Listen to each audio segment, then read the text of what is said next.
نحمده ونصلي على رسوله الكريم اما بعد فاعوذ بالله من الشيطان الرجيم بسم الله الرحمن الرحيم رب اشرح لي صدري ويسر لي امري واحلل عقدة من لساني يفقهوا قولي۔ صحبت اور غسل جنابت۔ صحابہ کرام رضی اللہ عنہم کے درمیان غسل جنابت کا ایک مسئلہ زیر بحث آیا۔ ایک گروہ کہتا تھا کہ غسل صرف دخول پہ فرض ہو جاتا ہے، انزال شرط نہیں، یعنی واٹر ڈسچارج جو ہے وہ ضروری نہیں۔ دوسرا گروہ بیان کرتا تھا کہ وجوب غسل کے لیے دخول کے ساتھ انزال بھی شرط ہے۔ یہ طویل مباحثہ کسی فیصلہ کن صورت پر منتج نہ ہوا۔ آخر قرار پایا کہ ام المومنین حضرت عائشہ رضی اللہ عنہا سے دریافت کیا جائے۔ حضرت عائشہ نے کہا کہ رسول اللہ صلی اللہ علیہ وسلم نے فرمایا، اذا جلس بین شعبها الاربع ومس الختان الختان فقد وجب الغسل۔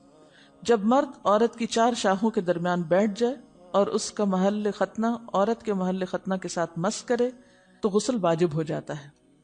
تو مسئلہ یہ ثابت ہوا کہ صرف دخول پر ہی مرد اور عورت جنبی ہو جاتے ہیں اور ان پہ غسل واجب ہو جاتا ہے، انزال یعنی منی کا نکلنا شرط نہیں۔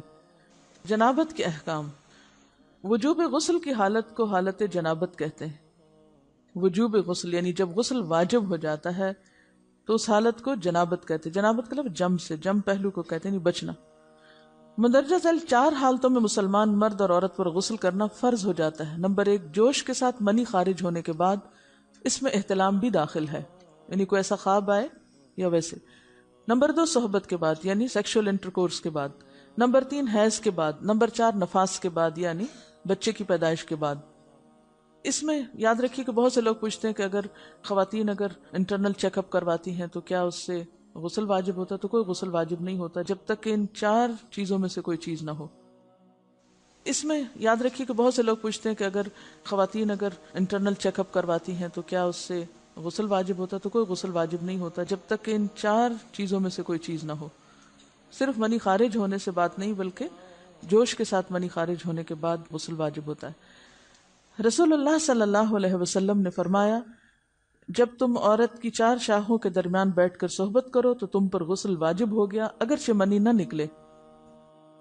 آپ نے غور کیا ہوگا کہ طہارت کے مسائل بہت تفصیل کے ساتھ اور اپنے اندر بہت ڈیٹیلز رکھتے ہیں، اور بہت سے موضوعات ایسے ہیں کہ جو انسان کی ظاہری زندگی نہیں بلکہ اس کی نجی اور ذاتی زندگی سے متعلق بھی ہیں، لیکن اس طرح پبلکلی ان کو پڑھانا اور ان کو سکھانا یہ بھی ایک ضرورت ہے، کیونکہ آپ صلی اللہ علیہ وسلم نے انصار کی خواتین کی تعریف کی کہ انصار کی خواتین کتنی اچھی ہیں جنہیں حیا دین کا علم حاصل کرنے سے نہیں روکتا۔ تو سوال یہ پیدا ہوتا ہے کہ آخر اتنی تفصیلات کیوں؟ اور بعض لوگ اس کو ناپسندیدہ قرار دیتے ہیں، تو ایسا کرنا ناسمجھی کی علامت ہے۔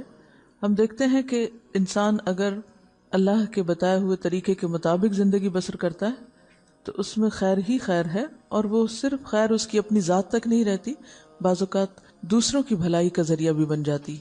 عورت کو بھی احتلام ہوتا ہے۔ ام المومنین حضرت سلمہ رضی اللہ عنہا روایت کرتی ہیں کہ حضرت ام سلیم نے رسول اللہ صلی اللہ علیہ وسلم سے کہا، اے اللہ کے رسول، یقیناً اللہ حق سے نہیں شرماتا، یعنی حق بات اور ایک ضروری بات جو ہے اس کو واضح کرنا ضروری ہوتا ہے، اور اس معاملے میں شرم سے کام نہیں لینا چاہیے، کہیں ایسا نہ ہو کہ انسان انجانے میں غلط کام کرتا رہے۔ تو یہ کہہ کر انہوں نے مسئلہ پوچھا، کیا عورت پر غسل ہے جبکہ اس کو احتلام ہو؟ آپ نے فرمایا ہاں، لیکن جب پانی کا نشان دیکھے یعنی منی دیکھے۔ اس پر حضرت ام سلمہ نے شرم سے منہ چھپا لیا اور عرض کیا، اے اللہ کے رسول، کیا عورت کو بھی احتلام ہوتا ہے؟ آپ نے فرمایا ہاں ہوتا ہے، تیرا داہنا ہاتھ خاک آلود ہو، یعنی یہ ایک پیار کی ڈانٹ تھی۔ اور اس میں ہو سکتا ہے کہ مزاج کا فرق ہو، بعض خواتین کے ساتھ ایسا نہ ہو اور بعض کے ساتھ ایسا ہو، لیکن اس میں جو اصل چیز ہے وہ ایکسیسو واٹر ڈسچارج ہے۔ اس میں کہیں ایسا نہ ہو کہ لیکوریا وغیرہ کے ساتھ اس کو ریلیٹ کر دیا جائے، دونوں چیزوں میں فرق ہے۔ اور احتلام جو ہے وہ سوتے وقت ہوتا ہے، یعنی سو کر اٹھنے پر اگر انسان اپنے کپڑوں پر زیادہ ڈسچارج دیکھے، خواہ کوئی خواب یا کوئی فیلنگ یاد نہ بھی ہو، تو پھر غسل کرنا ضروری۔ معلوم ہوا کہ عورت یا مرد نیند سے اٹھ کر اگر تری یعنی نشان منی دیکھیں تو یہ احتلام کی علامت ہے، لہٰذا ان پر غسل کرنا فرض ہو جاتا ہے۔ اور اگر احتلام کی کیفیت انہیں یاد ہو لیکن نشان نہ پائیں، یعنی خواب یاد ہے لیکن کوئی سامنے علامت نہیں، تو غسل فرض نہیں ہوگا۔ ایسی صورت میں شک کی ضرورت نہیں ہے کہ نہیں میں نے خواب دیکھا اور مجھے خواب بالکل صحیح یاد ہے تو مجھے نہانا چاہیے، نہیں، محض خواب پر نہیں نہایا جائے گا جب تک کہ فزیکلی کوئی ایسی چیز سامنے دیکھی نہ جائے۔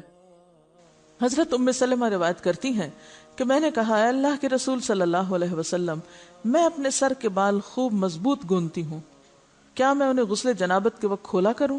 آپ نے فرمایا، ان کا کھولنا ضروری نہیں، تیرے لیے یہی کافی ہے کہ 3 لپ پانی اپنے سر پر ڈالے، پھر اپنے سارے بدن پر پانی بہائے، پس تو پاک ہو جائے گی۔ یعنی بالوں کی جڑیں بھیگنا، سکن بھیگنا ضروری ہے، سارے بال کھولنا ضروری نہیں ہے۔ جنبی کے بالوں کا مسئلہ، حضرت عائشہ کو خبر ملی کہ حضرت عبداللہ ابن عمرو عورتوں کو غسل جنابت کے لیے بال کھولنے کا حکم دیتے ہیں۔ فرمانے لگی، ابن عمرو پر تعجب ہے، انہوں نے عورتوں کو تکلیف میں ڈال دیا، وہ انہیں سر منڈوانے کا حکم کیوں نہیں دے دیتے؟ یہ حضرت عائشہ کی ڈانٹ تھی، یعنی وہ یہ تو کہنے کہ عورتیں بال کھول کھول کے نہائیں، تو وہ پھر سیدھا یہی کہیں کہ عورتیں بال منڈوا لیں۔ میں اور رسول اللہ صلی اللہ علیہ وسلم ایک ہی برتن میں غسل کرتے، اور میں اپنے بال کھولے بغیر سر پر 3 چلو سے زیادہ پانی نہیں ڈالتی تھی۔ معلوم ہوا کہ غسل جنابت کے لیے بال کھولنے کی ضرورت نہیں، مگر یہ حکم صرف غسل جنابت کا ہے، غسل حیض کے لیے بالوں کا کھولنا ضروری ہے کیونکہ وہ مہینے میں ایک دفعہ ہے۔ حضرت عائشہ سے روایت ہے کہ انہیں رسول اللہ صلی اللہ علیہ وسلم نے غسل حیض کے لیے فرمایا، اپنے بال کھولو اور غسل کرو۔ اس میں آپ دیکھیے کہ دونوں چیزوں میں فرق کیوں ہے، دونوں کی نوعیت فرق ہے، اور حیض جو ہے وہ ایک نجاست کی کیفیت بھی ہے نا، قل ہوا اذی، تو اس کے بعد نہانا اور نہا کر خوشبو لگانا خاص طور پر اس کا سارا حکم آتا ہے، لیکن غسل جنابت میں نجاست کی وہ کیفیت نہیں ہے، یعنی حیض کا خون اور منی جو ہے ان دونوں کے حکم میں بھی فرق ہے، ٹھیک ہے نا۔ بعض علماء کے خیال میں جو منی ہے اٹ سیلف وہ ناپاک چیز نہیں ہے، اگر کسی کپڑے وغیرہ کو لگ گئی تو وہ کپڑا ناپاک نہیں، اگر اس کو خشک ہونے پر خرچ کے صاف کر دیا جائے تو کپڑا صاف ہو جائے گا۔ لیکن خون حیض پر آپ صلی اللہ علیہ وسلم کیا فرمایا، چٹکیوں سے مل مل کے اس کو صاف کر کے دھوئے، تو ان دونوں میں بھی فرق ہے، لہٰذا ان دونوں کے بعد نہانے کے حکم میں بھی فرق ہے، ایک میں بال کھولے جائیں گے اور بال بھی دھوئے جائیں گے اور بالوں کی جڑیں بھی دھوئی جائیں گی، جبکہ دوسرے عام غسل جنابت میں بال کھولنا اور پورے بال دھونا شرط نہیں۔ بہت سی بچیاں ایسی جن کی شادی ہوتی ہے اور اس کے بعد انہیں ان مسائل کا پتہ نہیں ہوتا، یا تو وہ شرم کے بارے نہاتی نہیں، یا نہاتی ہیں تو پھر وہ پورے بال دھو دھو کے سکھانے میں اور ان چیزوں میں اتنا وقت ضائع کر دیتی ہیں کہ پھر بعضوں کا شوہر کی نافرمانی اور آپس کے تعلقات میں ٹینشن، لوگوں کا خوف۔ تو اگر دین کا صحیح مسئلہ پتا ہو تو انسان ان تمام مشقتوں سے بچ جاتا ہے اور ایک نارمل روٹین کی لائف گزار سکتا ہے۔ اس میں کیا صرف 3 کپ پانی، 3 لپ پانی، یعنی 3 دفعہ کیونکہ اگر ایک دفعہ ڈالنے سے پوری طرح نہیں بھیگا تو آپ یہ بھی کر سکتے ٹیپ کے آگے سر کر کے، تو ساری اسکن جو ہے سر کی اس کو آپ گیلا کر لیں، پیچھے سے بال جو ہیں اگر لمبے ہیں تو ان کو ایک طرف کر دیں تاکہ پورے بال نہ دھونے پڑے، نہ سکھانے پڑے اور نہ خشک کرنے پڑے، اور باقی جسم پہ پانی بہا لیں۔ دوسری صورت یہ ہے کہ مگ میں پانی لے کے تو اس کو آپ تھوڑا تھوڑا کر کے پورے کو ایک دفعہ کریں، پھر اس کے بعد دوبارہ کریں، اور تیسری دفعہ رول کر کے بالوں کو پیچھے سے شاور کیپ ڈال لیں اور باقی جسم پھر دھو لیں۔ شاور کیپ سے کیا ہوتا ہے عام طور پر کہ پیچھے کے جو سارے لمبے بال ہیں پھر وہ نیچے گر کے گیلے نہیں ہوتے، وہ آپ کے سر پہ ہی ٹک جاتے ہیں۔ تو سر کی سکن دھوئیں اور بالوں کو جوڑے کی شکل میں باندھ کے اوپر شاور کیپ پہن کے پھر باقی جسم کو اچھی طرح دھو لیں۔ تو اس میں آپ دیکھیں کہ جب بالکل سر کے سکن کا حصہ ہی تر ہوگا، اور یہ 3 دفعہ کرنا ہوگا، ایک دفعہ سے نہیں کام چلے کہ 3 دفعہ کرنا، تاکہ کوئی بھی بال برابر جگہ سکن کی خشک نہ رہ جائے۔ تو اس سے کیا ہوگا کہ جتنا کم بال گیلے ہوں گے اتنے کم دیر میں ان کو خشک بھی کیا جا سکتا ہے اور کسی بھی مشقت کے بغیر۔